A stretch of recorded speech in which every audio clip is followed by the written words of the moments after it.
महाराष्ट्र के थाने जिले से एक दर्दनाक घटना सामने आई है। थाने के गांधीनगर नलपाड़ा परिसर में वर्तक नगर पुलिस सीमा के अंतर्गत डोमिनोज पिज्जा में काम करने वाले एक युवक की बिजली का करंट लगने से आकस्मिक मौत हो गई है। यह घटना बुधवार सुबह 6 बजे की है। बता दें, मृतक व्यक्ति महेश मंगलवार को नाइट शिफ्ट में काम कर रहा था। वह ओवर टाइम काम कर रहा था। बुधवार की सुबह जल्दी घर जाने से पहले उसे डोमिनोज पिज्जा की दुकान में सफाई का काम दिया गया था। सुबह प्रेशर पानी से सफाई करते समय बिजली के तार से उसे झटका लग गया। करंट लगने की वजह से महेश की मौके पर ही मौत हो गई।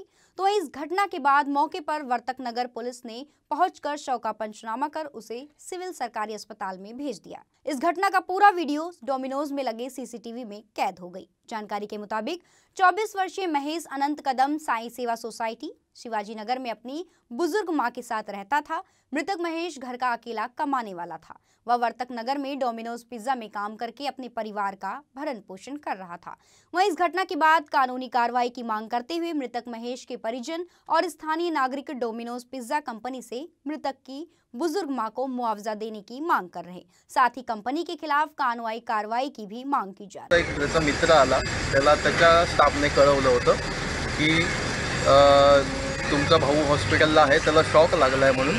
त्याची शिफ्ट ॲक्च्युली संपते 3 वाजता, तो 3:30-4 पर्यंत घरी येतो नेहमी। एक्स्ट्रा त्याला थांबवून तिथे क्लिनिंगचं आणि तो त्याचं वर्क ते नव्हतं, ॲक्च्युली क्लिनिंगचं वर्क नसतं तरी त्याला क्लिनिंग करायला दिली होती। आणि त्याच्यामध्ये पण सेफ्टी नसताना आणि मशीन ती माहितीप्रमाणे 5-6 महिन्यापासूनच खराब आहे, घेतलं आहे तेव्हापासूनची।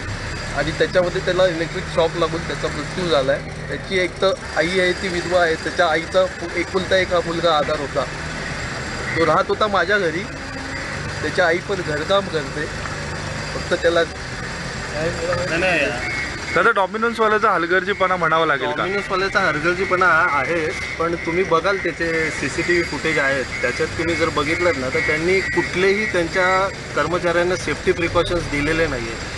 म्हणजे जर कर्मचारी काम करत आहेत तर सेफ्टी प्रिकॉशन्स ॲटलिस्ट प्रोव्हाइड करणं त्या कर्मचाऱ्यांचं काम आहे ना, की जे मॅनेजर आहेत, ऑन ड्युटी सुपरवायझर आहेत, तर त्या प्रकारचे कुठलेही त्यांना सेफ्टी प्रिकॉशन्स दिलेले नाही आहेत। आणि त्याच्या एखादं आपण काम करतो इलेक्ट्रिकल प्रोफेशनल कोणीतरी बाजूला उभं हवं आहे, की आपण एखादं मशीन त्याला हँडल करायला देतो आहे, की इलेक्ट्रिकल प्रोफेशनल त्यांच्याकडे कोणीच नाही आहे। आणि बरं, त्यांचे बरेचसे एम्प्लॉईज आता त्याची डेथ झाल्यानंतर, मृत्यू झाल्यानंतर आमच्याबरोबर हजर होते। त्यांना आम्ही काही प्रश्न केले तर त्यांच्याकडे त्याची उत्तरं क्लिअर नाही आहेत। त्यांना आम्ही म्हटलं की मग तुम्ही बोलायचं आम्ही कोणाशी, किंवा तुम्ही फेस करा आमच्याबरोबर। तर म्हणतात नाही, आता आम्ही बोलणारे आम्ही माणसं नाही आहोत, आमचे लीगल हेड येतील, आमचे HR हेड येतील, मग ते बोलतील। आणि आता ऑलमोस्ट झाले 4-5 तास झाले आम्ही त्यांची वाट बघतोय, पण डॉमिनोजकडनं उत्तर देणारा अजूनपर्यंत कोणी आलेलं नाही। पण पूर्ण त्यांचा जे काही ड्रेस कोड असतो, त्याचे सेफ्टी शूज असतात, त्या सगळ्या गोष्टी प्रोव्हाइड कराव्या लागतात। आणि त्या SOP जेव्हा वापरला जातो की एखादी गोष्ट करायची असेल तर तिची प्रोसेस कशी असते, ही प्रोसेस त्या एम्प्लॉईला समजावून देण्यासाठी तिथे एक अधिकारी, त्यांचा एक सुपरवायझर अवेलेबल असायला लागतो। ही कुठलीही गोष्ट तिथे नाही आहे। आणि आज अशी घटना घडलेली आहे, आज त्या मुलावर झाली, उद्या दुसऱ्या कुठल्या तरी मुलावर होऊ शकते। त्यासाठी डॉमिनोजला आम्ही 100% डॉमिनोजला याच्यावर हे करतो की डॉमिनोजच्या याच्यामध्ये 100% चुकीच्या पद्धतीने तिथे कार्यपद्धती अवलंबित आहे। आणि अशा लहान लहान छोट्या छोट्या मुलं कॉलेज करून अर्ध्या ह्याच्यामध्ये आपलं हे करतात, एम्प्लॉई म्हणून तिथे कामाला शिकून आपली कामं करत असतात।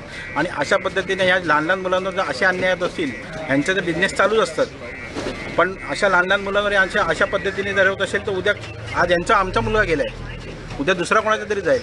डॉमिनोजवर 100% आम्ही गुन्हा दाखल करणार आणि तो गुन्हा दाखल केल्याशिवाय आम्ही राहणार।